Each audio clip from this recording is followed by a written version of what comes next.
You're saying Belgium copying Netherlands at the time for colonials. Yes, especially Belgian king copied the Dutch king.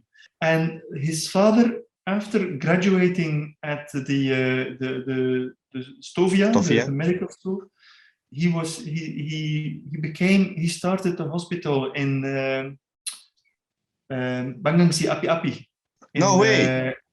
I think it's the most difficult book I've ever written, Tito.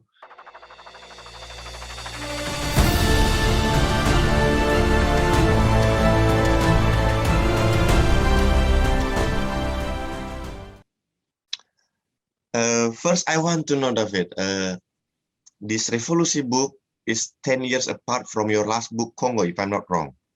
Yeah, I did some books in the middle, but this was a big book, and Congo was a big book.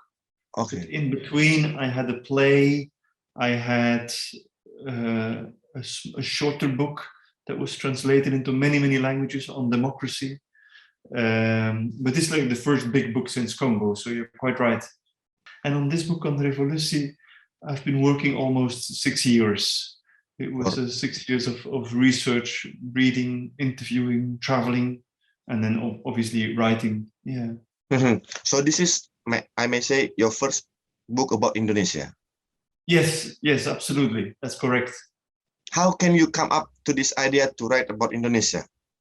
I think the direct occasion already happened in Congo. I was doing research in Congo, and I was in the city called Boma. It's a very small town. It used to be the capital. Okay. And I met this African man. He was librarian during the colonial times, and he said, like, I'm still a librarian, but I don't have books anymore. But I only have 300 Flemish books. Most of the books were French books. And I had a look at the Flemish books, and he said, you can take them because they're here, nobody's reading them, it's raining, they're termites. And I found a copy of Multatuli, Max Havelaar. Legend book. Yes, and I started reading it in Africa. And I still had to write, this is more than 10 years ago, Tito. I still had to write my book on Congo, but I was reading and I said, this is interesting. This is really interesting because it's very similar. The Belgian king, when he started Belgian colonialism in Congo, he very much looked at how the Dutch king was doing it in Indonesia. Oh, so you're saying Belgium copying Netherlands at the time for colonials? Yes. Especially Belgian king copied the Dutch king. Okay. This is King Leopold II looked at King Wilhelm I. And he's and you see, and so I was interested. I said, like, wow, this is where all the inspiration come from Dutch colonialism. So I was interested, and then when my book on Congo came out, it was such a big success, and I had many readings and conferences in Belgium, but also in the Netherlands, because my language is the same. It's Bahasa Belanda, and so I had a lot of conferences in the Netherlands. And at the end, there was always a question like, David, we're so happy with the book, but why is nobody writing such a book on the Dutch colonial history? And I said, that's a very good idea. I will tell this to my colleagues. I will tell this that they should write this book. And I told many colleagues, but they didn't want to write the book. No, too complicated, too controversial, too painful. We will not do it. So I waited for 5 years, Tito. I waited 5 years. And then I said, like, I'll do it myself. This is how it started. Oh, at the beginning, you offered it to your college to do it for Indonesia story. Okay. Because I'm Belgian. But then why not? And that for me was so interesting.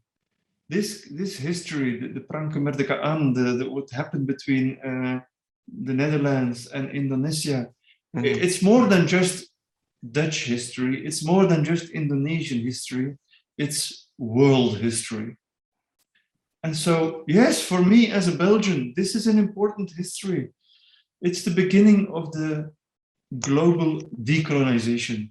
The decolonization started in Indonesia. Indonesia was the first country to proclaim its independence after the Second World War. Only 2 days after the Japanese capitulation, August 17, it's your national holiday.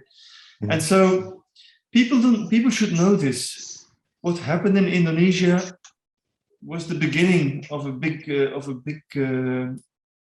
really transformation. It was the beginning of the modern world. And things were happening in India and the Philippines and other colonies.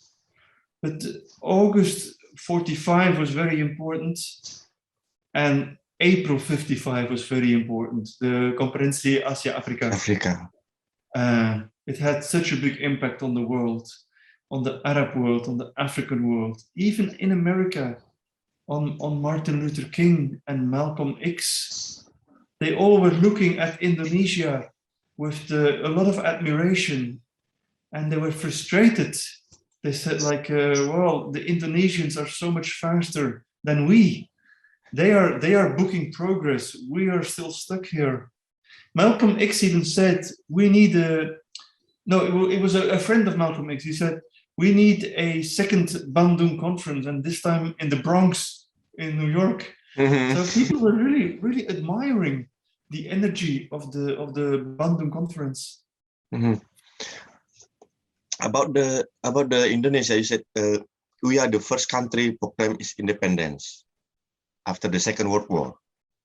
Like, how do you find that it is significant, important for this world constellation at that time? I think there were many places where the desire for freedom was manifest, was very big. I think with India and Mahatma Gandhi, the Philippines, many places were longing for independence, were fighting for freedom. But the first country to have a proclamatie, to have like to declare themselves independent, that was Indonesia.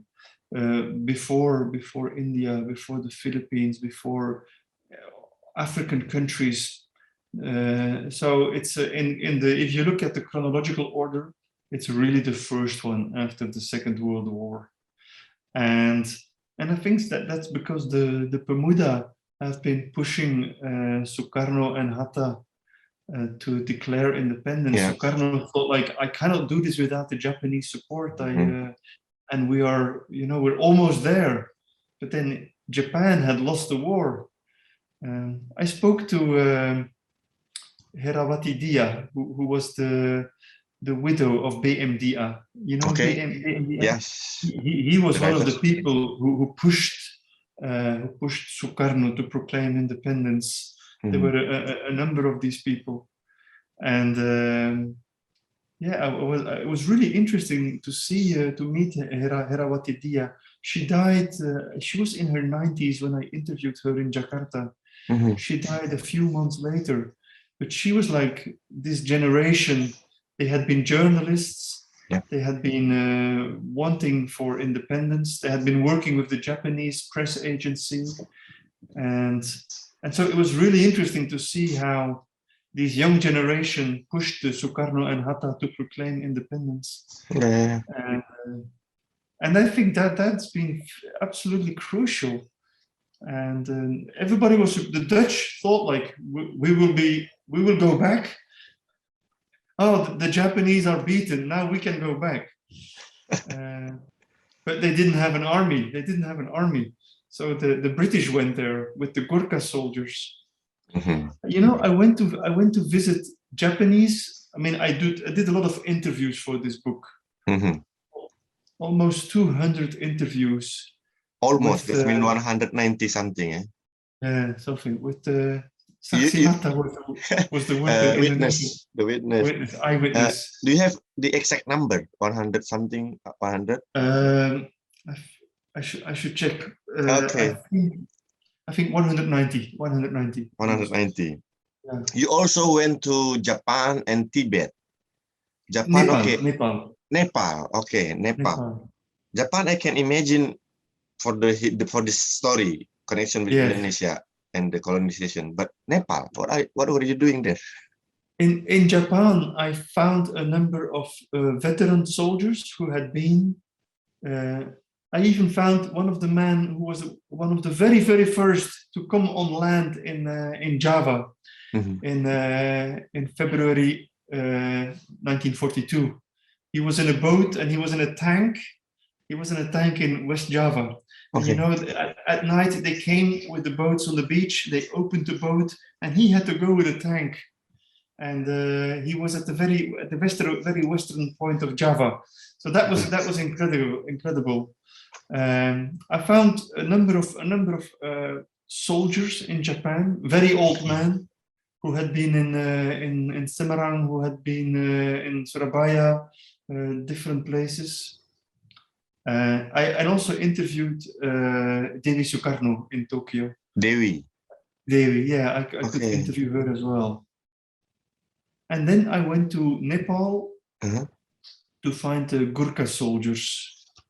Ooh, which brought by England at the time. Yes, exactly. Okay. And I think when they came in 1945, it was about 5,000, 6,000. And only 20 were alive when I was there, and I found 10 of them. I could find 10 Gurkha soldiers. I've been able to interview the very, very, very last Nepalese Gurkha soldiers who had been to Java and Sumatra, and it was very interesting to listen to them, because for them the war was over. Germany was beaten in Europe, Japan was beaten in Asia. So they said, like, well, we have to go to Indonesia. It's a small war, but some of them had to do a lot of fighting. And they were important for liberating the Japanese camps where the Japanese civilian camps. And so in Ambarawa, for instance, they played a very important role in opening the camps and taking out the Dutch. And so it was painful, because these were Asian soldiers, and they were fighting. They had to fight Asian soldiers as well. So it's the Gurkha soldiers there. It was interesting, really important to interview them, because nobody know their voices. So you mentioned you read the Multatuli like in Congo, but that means you never read it before. No, I never, because I'm Belgian. And I am an archaeologist. This was one of the many books I still wanted to read. I've read a lot of books, as you can see. I can imagine. Yeah. And I have in my office, this is my home, in my office, there's even more books than here. But Multatuli, I still had to read it. I knew bits and pieces, I knew fragments, because you get it at school. It's always when you're 16 at school, you read parts of Multatuli. Saija and Adinda, it's like classical part. But it is a 19th century book, right? Yes. Published 1860, actually. Yeah, something like that. And it's written in this city. It's written in Brussels. The two big books on Indonesia were written in Brussels. Multatuli in the Dutch language. Revolusi. My book. So you also mentioned about that you offer some of your colleagues to write about Indonesia when you publish Congo, but they said it is what do you say? Complicated. And do you find the same thing when you write Revolusi about this complication on Indonesian history? I think it's the most difficult book I've ever written, Tito. Okay. It's Indonesian history. It's a complex history. I mean, you have many different islands. They have different dynamics. And what is often forgotten is that Indonesian society was divided. Within the Perang Kemerdekaan, you also have a war, a civil war going on, especially after the second agressie militaire Belanda. You have the war between the nationalists and the DITI, between the Sukarno and the Islamists in West Java. And then you have also the conflict between the TNI and the PKI in Madiun, I was very I could interview Sumarsono. Sumarsono, he was important. He was in Madiun. He was part of the Madiun revolt. In Surabaya, he had been involved with the Incident Bendera. Yes. He had been one of the Pemuda leaders there. But in Madiun, he was at the PKI side. And so I could interview him about what happened in Madiun. And I could also interview one Dutchman who was in Madiun. He was a Dutch deserter, a Dutchman who left the Dutch army to become member of the Indonesian independence struggle, and he was also in Madiun with Sumarsono. His name was Piet van Staveren. Piet van Staveren. I can write the name if you want. I'll do it in the chat. He is an incredible man. So you met them both? Yeah, and they had been together in Madiun. And so this is what makes the Indonesian war complicated. The Indonesians are fighting the Dutch, but there is also a conflict between Indonesians. The conflict between the nationalists and the DITEI. And the conflict between the nationalists and the communists, and this is all in 1948. And this is the result. This is the result of the Renville Agreement. The Americans have really been very brutal with the Indonesian delegation. They had to accept it. So it was a very bitter pill. Linggadjati was a much better deal for the Republic Indonesia than Renville. And so this was complicated, and what's also complicated, it's not just a military conflict, it's an alteration between diplomatic conflict and military conflict, and diplomatic and military. You have the revolutie, the violent phase of the revolutie, what the Dutch call Bersiap, you have in September, and then you have the Linggadjati. So you have violence, talking. Violence, talking, violence, talking. This is the history. You have the Bersiap, Linggadjati, agresi militer Belanda pertama, and you have the Renville Agreement. You have the agresi militer Belanda kedua, and then you have the Round Table Conference. So you have, and so this is, and people think, oh, it was 5 years of war, but it's the war and the diplomacy. It's like ping pong, you know. You have this double dynamic. So you never found this kind of period of time like ping pong, you said, in another country history. Yeah. So and on top of that, I had all these stories. I mean, I have been interviewing so many people in Indonesia who had been part of the Revolusi, who had been part of the Pemuda movement. Militie Mohammedia, militie nationalist, militie whatever. I mean, so many different movements, and I had all these stories, Tito, and I had to find a place to bring it into the narrative, into a story. It's telling. And the book is about 45, 55. But I take a very long start as well. I mean, I start with history. Yeah. I start with even before the VOC. There's the first chapters are the long history. Oh. I start with the Homo erectus. He was the first fossil found. The first Homo erectus was found on Trinil in Java. Yes. So I had to start with the I am trained as a prehistoric archaeologist. I am a prehistorian. So I had to start with Homo erectus. He's too important. I did my PhD in Leiden. And during my lunch break, I went to the museum to see Homo erectus because the fossil is in Leiden. I want to go to the detail of when you met Sumarsono. It was in Madiun. He was in Madiun. How old was he? He was 95 years old. Okay. And he was living in Sydney. He was living in Australia, but he came to visit his daughter. And and I went to interview him together with Bonnie Triana. Yep. You know, Bonnie is Bonnie here now. from Historia Yeah. magazine. Mm-hmm. Is he in the Netherlands now?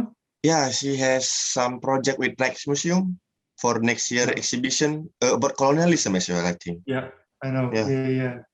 And so we went to visit Sumarsono together. Bonnie had seen him before, but together, Bonnie and I, we went to see Sumarsono at his house in Jakarta. Oh, in Jakarta? Yeah. 2016? I think so. I should check in my book. Yeah.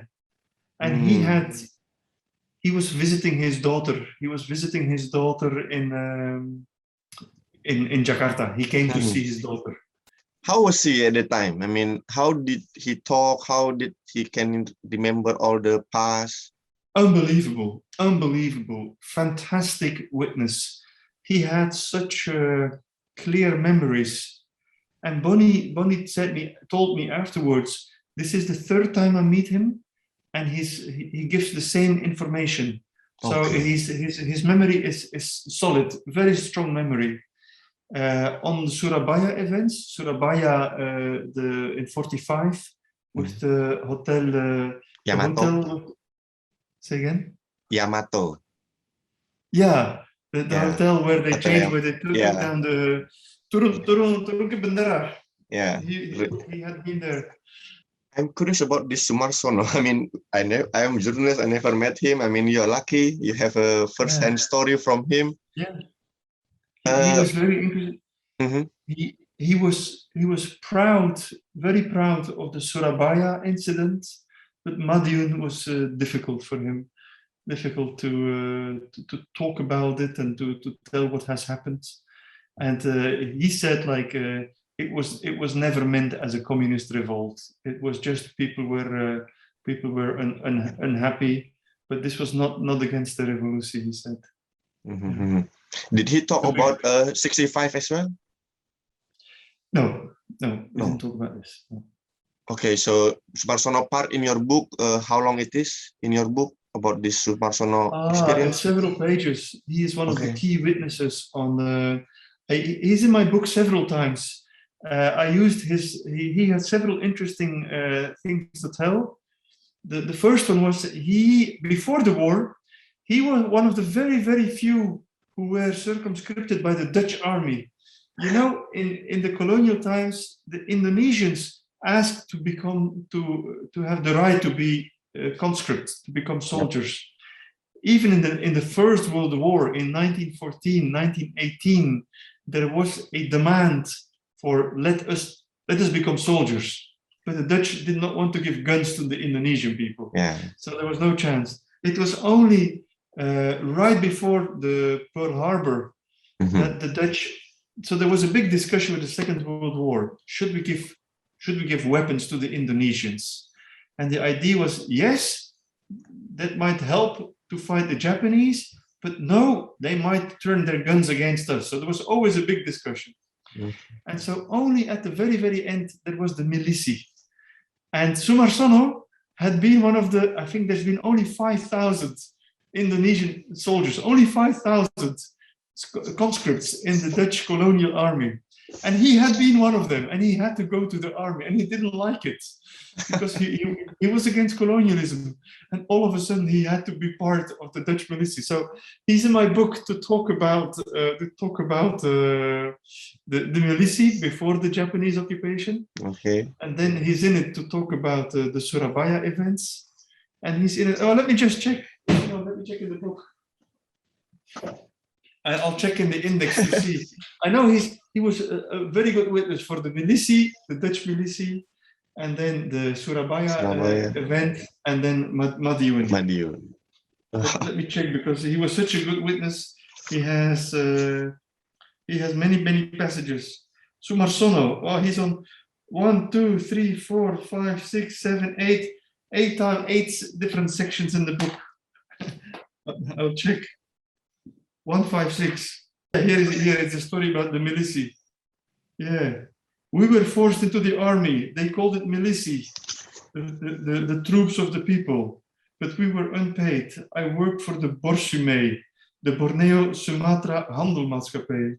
but every Monday and Friday, they let us go to train with the army. We got a military uniform. My commander was a Dutch officer, Mr. Bakker. So he still remembers the name of his officer. Unbelievable. Yeah. The Stadswacht had to defend the city, Stadswacht. But we were really prepared to fight the Japanese as part of the Dutch army. So this is the first time I mentioned him. It's a fantastic story. And then 180. Yeah, there's many sections in the book where he talks.